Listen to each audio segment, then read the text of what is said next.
Quais elementos constituem a criação de uma rivalidade entre dois clubes de futebol? O geográfico, na busca da hegemonia sobre o rival em uma cidade ou numa determinada região. O ideológico, culturas e ideias diferentes, colocado frente a frente e representados simbolicamente nas partidas de futebol. Ou histórico, confronto entre as duas equipes marcada de erro de arbitragem, polêmica, sentimento de revanchismo ou rivalidade. E o que acontece quando a religião se torna o elemento fundamental da rivalidade entre duas equipes? Isso é o que acontece naquela que é uma das maiores rivalidades do futebol mundial e, por consequência, da Europa. Ficou curioso? Então, vem comigo para eu te contar essa história.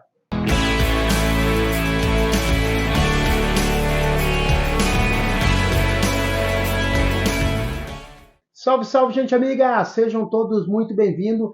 Eu sou Henry Johan e esse é o canal Professor Futebol Clube. O olhar da história e da geografia sobre o futebol. Nesse vídeo, quero te falar sobre uma das maiores rivalidades entre dois clubes de futebol do planeta. Uma rivalidade que nasceu dentro de um contexto histórico que ocorreu pelo menos 300 anos antes da criação das duas equipes envolvendo. Uma rivalidade que tem num aspecto religioso e político as suas principais divergências. Antes disso, é a minha vez de te fazer um pedido, de fazer um convite, né? Para junto comigo ajudar a construir e a escrever a história do Professor Futebol Clube. Sabe que no momento da gravação desse vídeo, estamos a poucos dias de completar um mês da publicação do primeiro vídeo. E atualmente o canal já passou dos 150 inscritos, o que me deixa muito feliz. Mas ao mesmo tempo, quero ver se nesse segundo mês de Professor Futebol Clube a gente consegue pelo menos dobrar o número de inscrição. Então, se tu está aqui agora me assistindo, já deixou a tua inscrição aqui, o meu muitíssimo obrigado. Caso tu esteja aqui e ainda não é inscrito, deixa esse voto de confiança, deixa a inscrição aqui, porque é muito importante e ajuda demais na construção da criação de novos conteúdos aqui. Não sai também sem reagir sobre o vídeo. Deixa o like e, claro, ative as notificações para estar por dentro de tudo que vai acontecer por aqui. Rangers versus Celtic. Duas equipes escocesas que travam uma das maiores rivalidades do futebol europeu e do futebol mundial. Situado na cidade de Glasgow, cidade portuária do rio Clyde, no oeste do país, Glasgow fica aproximadamente a 667 quilômetros da capital do Reino Unido, Londres, e aproximadamente 83 quilômetros de Edimburgo, capital do país da Escócia. E aqui é muito importante que a gente consiga visualizar no mapa ali a relação da Escócia com a Inglaterra e com a Irlanda, pois essa questão geográfica ela vai ser fundamental para o entendimento da construção da rivalidade entre as duas equipes. E o nosso ponto de partida é o ano de 1707, uma relação entre a Inglaterra e a Escócia que até então se tratavam de dois reinos separados. A Inglaterra já tinha certa influência sobre o reino escocês. E no ano de 1707 acabam assinando o Tratado do Reino da Grã-Bretanha. Uma coroa administrando os dois países. No ano de 1801 é a vez de formalizar aquilo que a gente conhece como Reino Unido. Inglaterra e Escócia, que já estavam sobre o Reino da Grã-Bretanha, agora tem o acréscimo da Irlanda, pertencente também à mesma coroa. A história da rivalidade entre os dois clubes carrega uma série de acontecimentos históricos ocorridos muito antes da fundação das duas equipes. E essa análise ela é fundamental de ser observada, pois a identidade cultural das duas torcidas ela é constituída a partir dos acontecimentos históricos que eu vou citar aqui na sequência. Estamos até o joelho com sangue feniano. Cânticos anticatólicos da torcida do Rangers. Para quem frequenta os estádios de futebol ou gosta de estudar o fenômeno que são as torcidas, sabe que muitos dos cânticos entoados nas arquibancadas não são levados necessariamente ao pé da letra. Pelo contrário, a metáfora é uma figura de linguagem muito presente na letra que essas torcidas cantam enquanto seus times estão jogando. Quando alguém está lá cantando "Vamos lutar até morrer", essas pessoas não estão dispostas a matar ou morrer em nome do futebol, pelo menos não a maioria. No entanto, quando a gente volta para os cânticos anticatólicos da torcida do Rangers, estamos até o joelho com sangue feniano, isso pode não representar hoje um sentimento da torcida do Rangers, mas ao longo da história isso foi muito intenso. E em nome do clube, em nome da religião, em nome da ordem política, muitos mataram e muitos morreram nesse confronto. Feniano é uma forma pejorativa de se dirigir aos torcedores do Celtic, que são, na sua maioria, católicos. O Rangers foi fundado em 1872 por um grupo de jovens e inicialmente não teve nenhuma adesão a qualquer tipo de ordem religiosa. Embora politicamente sempre foi inclinado com a ideia de entender a Escócia mais forte politicamente e economicamente como um membro pertencente ao Reino Unido. No ano de 1845, na Irlanda, país vizinho, estoura aquilo que ficou conhecido como a fome da batata. Uma série de consequências negativas fez com que a produção de batata no país simplesmente reduzisse a níveis alarmantes, gerando uma fome demasiada na população irlandesa. Muitos viajaram para a América, especificamente para os Estados Unidos, Nova York e Boston. E aqueles irlandeses mais pobres que não tinham dinheiro para ir comprar uma viagem para a América, acabaram vindo para o país vizinho, para a Escócia. Só que esses irlandeses eles eram católicos. E ao chegar em Glasgow e no restante da Escócia, acabaram manifestando a sua fé e associando a imagem da pobreza que eles eram submetidos com o catolicismo. Foi quando no ano de 1888, um irmão marista chamado Walfrid, portanto católico, cria o Celtic.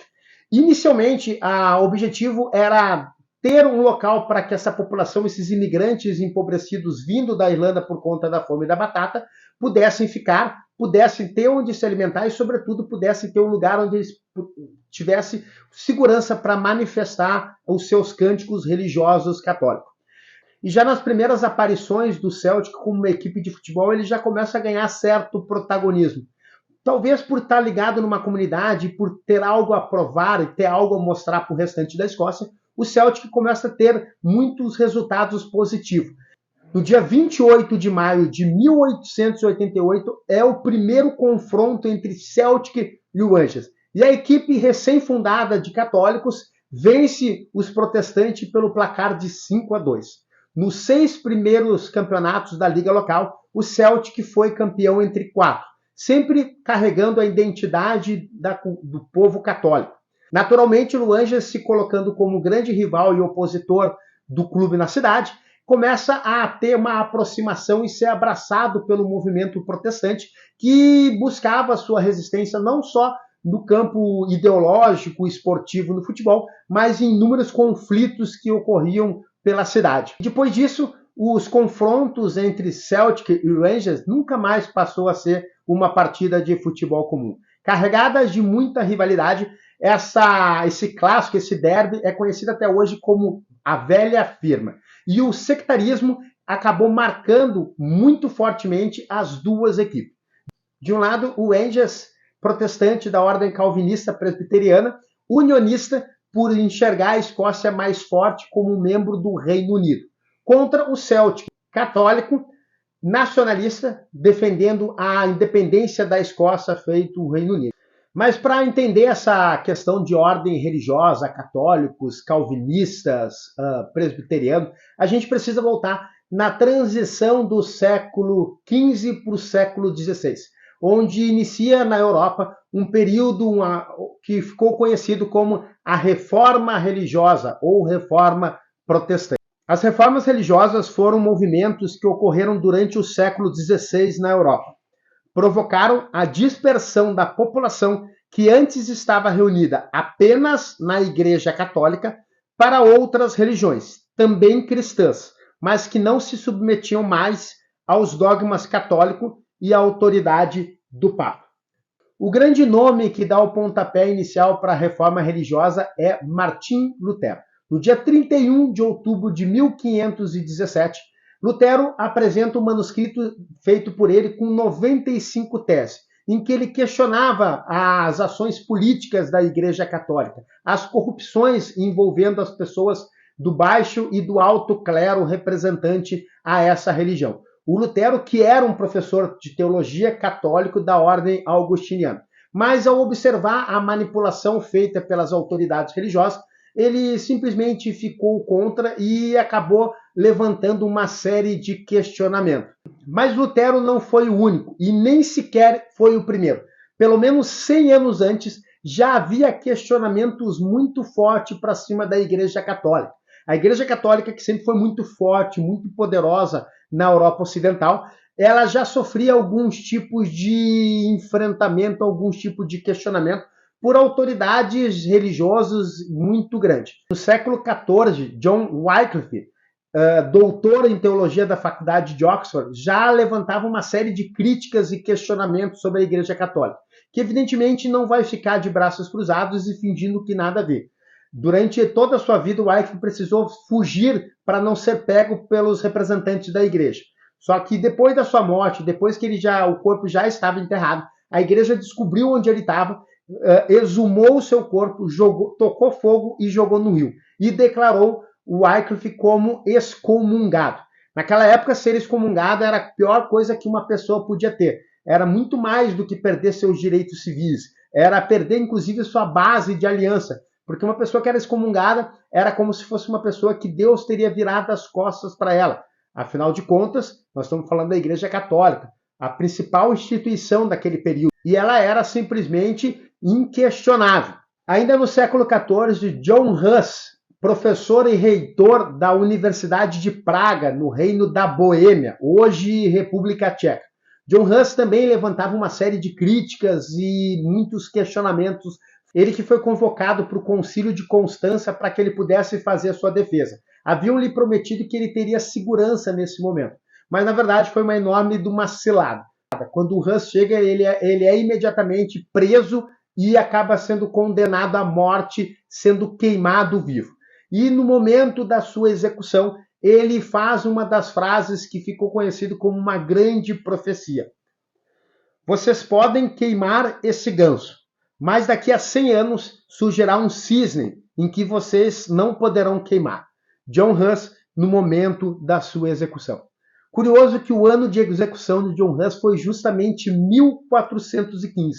E exatamente 100 anos depois, em 1515, Martinho Lutero apresentava suas 95 teses e abria de vez a reforma religiosa. Mas afinal, por que a Igreja Católica estava sendo atacada e questionada da forma como vinha sendo?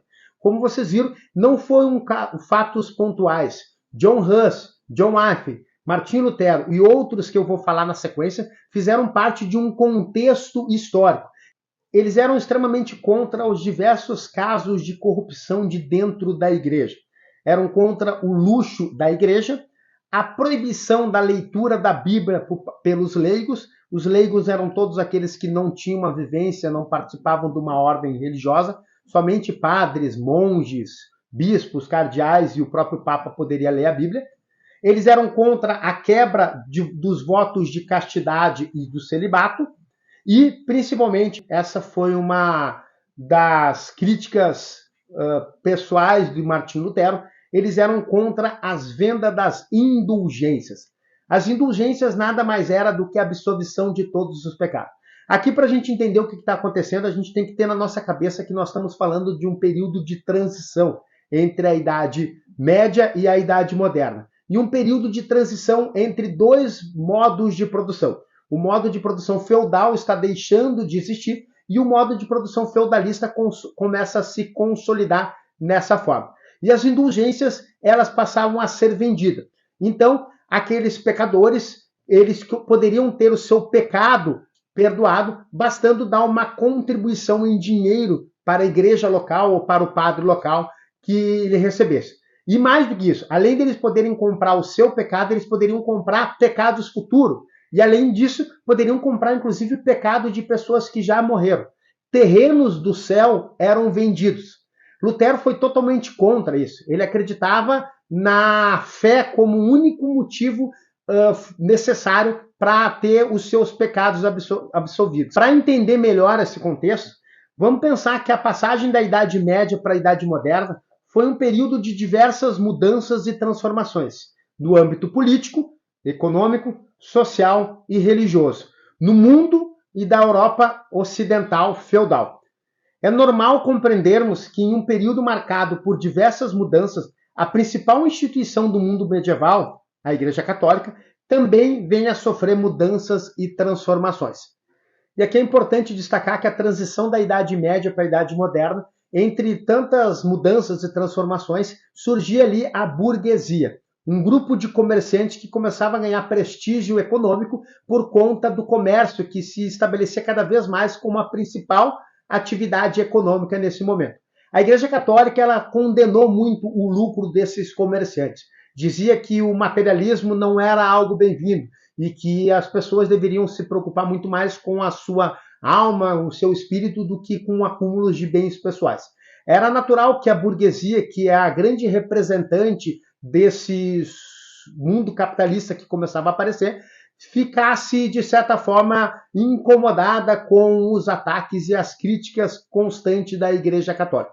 E nesse contexto surge, na metade do século XVI, João Calvino, um advogado de Genebra, na região entre hoje é França e Suíça, que, com a exemplo de Martim Lutero, começa a fazer uma série de questionamentos também contra a Igreja Católica. Entre tantas outras divergências com a Igreja Católica, João Calvino acreditava que o trabalho era uma vocação dada por Deus. E os ganhos financeiros e o lucro não era algo condenável, como pregava a Igreja Católica. Pelo contrário, o lucro era uma maneira que Deus estava escolhendo em vida para te recompensar. No entanto, João Calvino era contra a riqueza esbanjada. Segundo a ordem calvinista, o lucro deve ser investido e não esbanjado. Então a gente está vendo uma transição. Ideias novas estão surgindo num novo mundo que também está surgindo.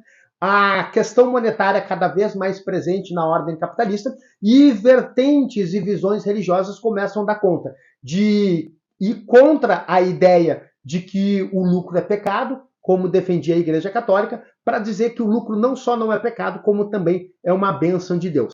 E da ordem calvinista vai ter a Igreja Presbiteriana, que é a religião que predomina na cidade de Glasgow, da Escócia, contrastando com o catolicismo.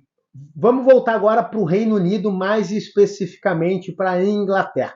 No ano de 1533, a Inglaterra, governada pelo rei Henrique VIII, rompe de vez com a Igreja Católica, se valendo desse cenário de efervescências, de disputa e rompimento que a Igreja Católica tinha.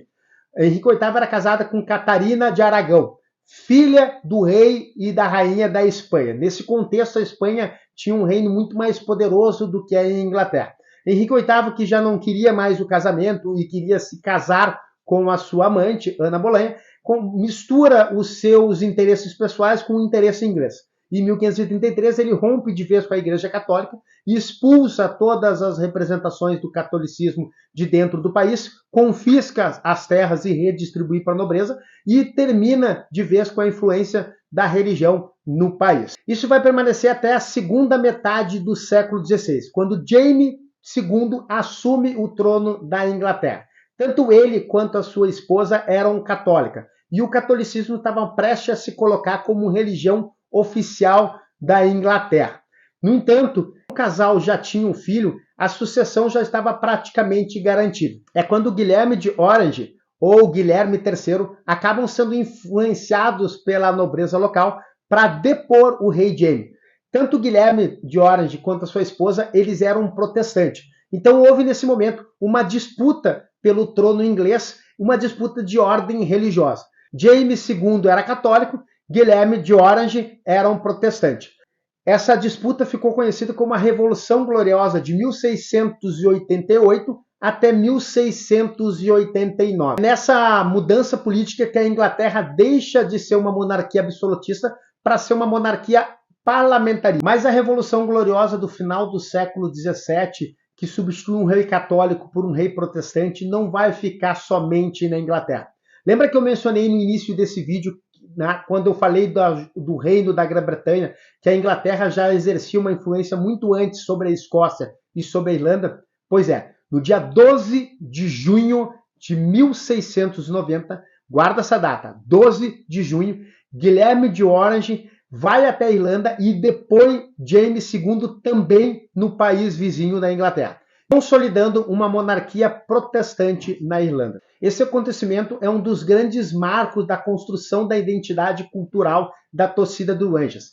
Caso tu não conheça, o clube tem como as cores predominantes no seu uniforme o azul e o branco. Mas o terceiro uniforme do Rangers tradicionalmente sempre foi da cor laranja, justamente se remetendo ao rei Guilherme de Orange, que havia consolidado o protestantismo no trono inglês e no trono irlandês. E essa divisão sectária ela permaneceu por muito tempo, contrapondo a ideia de globalização no futebol, que ganhava muita força na Europa já nos finais dos anos 80 e no início dos anos 90. Até esse período, o Celtic priorizava contratações de apenas jogadores católicos e o Rangers protestante. Isso vai até o ano de 1989. Maurice Johnston, atacante escocês, é o nome mais falado da Escócia, em especial inglês.